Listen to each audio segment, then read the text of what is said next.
Hey everyone, welcome to Break It Yourself. Today is going to be a first look at the 2022 Samsung The Frame TV.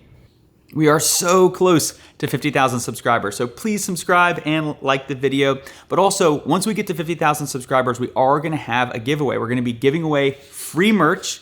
And all you have to do to get that free merch is either DM me on Instagram your address and we will ship you something, or send me a self-addressed envelope stamped and we will take that and we'll send stuff back to you. Check the description for all the details, but we're really excited about it and we were trying to think of a good way to celebrate. I was like, what better way than just giving away free merch? So check it out. If you're new here, go ahead and subscribe and stick around because I am gonna do a full review later on. And I'm also gonna play around with trying to make a TV just like this on my own using a regular Samsung TV. So you won't wanna miss that, especially if you're on the fence, normal TV versus the Frame TV. Now let's go into some of the things of why we chose this TV right here. The first one being the location in our house. Typically, people usually put art or something over their fireplaces. I guess nowadays TVs are very common. My wife was not a huge fan of just having a black blank screen above the fireplace. Didn't really bother me that much, but we were in the market for a new TV, so we started looking around and she actually suggested, hey, check out Samsung The Frame. So we looked at the 2021 and we looked at the 2022. At first, when we looked at them, there was a $500 difference for the 65-inch, which we have here. And I was like, man, let's just get the 2021 because it's $500 cheaper. Well, a few weeks later, the 2022 came down about $300, made them much closer in price. And that brings us into the second reason that we got the 2022, and that is the matte or the anti-glare finish that they have on the front of the TV. It is very good. We saw the 2021 in person at Best Buy and just weren't impressed. Didn't really look like a picture to us. And this 2022, to us, the matte really helps it out tremendously. And if the lighting is right and your settings are right, it can look like a picture for sure.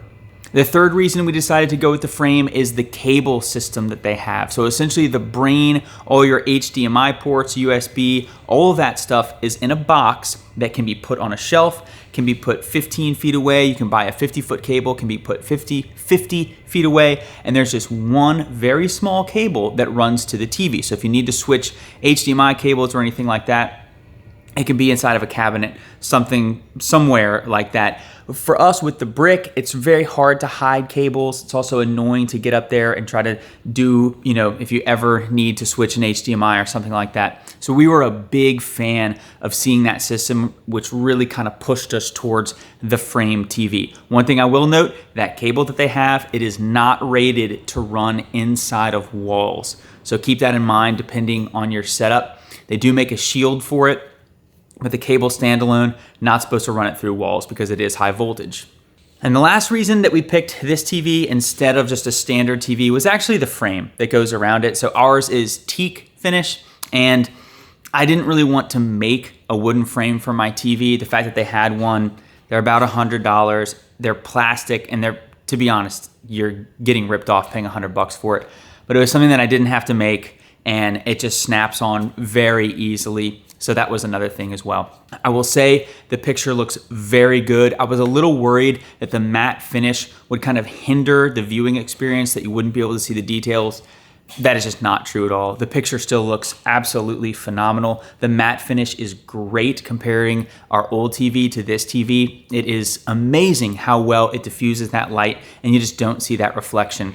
Some first impressions, like why can't you just get another TV and replicate this? You could, I think for sure, and we're gonna test that like I said, so stick around.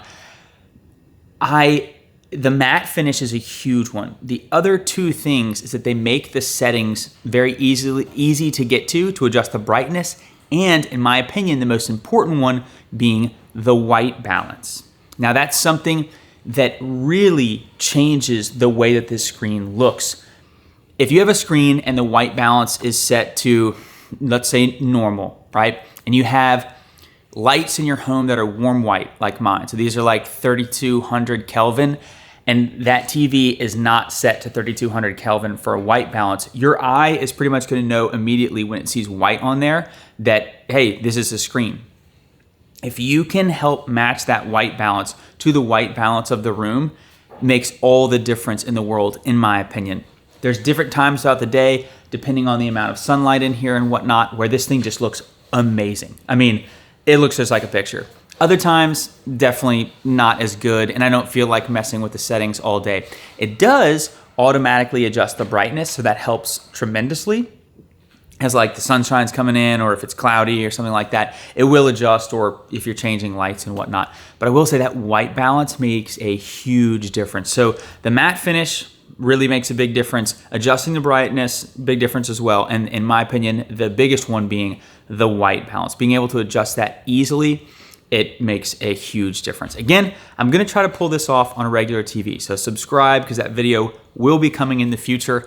We'll see if we can actually do it or not. But so far, we're very happy with this thing. It's not cheap for what it is, but fitting our space, looking like a picture frame, I think it actually does it. I was very skeptical, but there are times throughout the day where you cannot tell the difference with this 2022 model.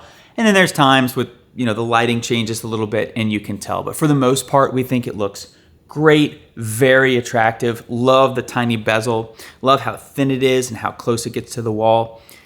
I'll say the mounting, not super easy, and it would concern me on drywall because there's two pieces to the mount instead of having one, let's say one like spreader that goes across multiple studs. There's just two, and then you hang the TV on that. So if I was in drywall, I would be very worried about being able to get studs on both of those. Me being in brick didn't matter because I was in brick on both of them. So it wasn't like a huge pain. I am very handy, but you might want to consider getting it professionally installed. And if they're doing it on drywall, try to make sure that each portion of the mounting bracket is going to be in a stud. I would say that that's important. So this is my kind of first look in the Samsung 2022, the frame TV. Ours is the 65-inch. And again, we'll be having a full review coming later, so stick around. Thank you so much for watching Break It Yourself. As always, don't forget to thumbs me up, and we will see you next time.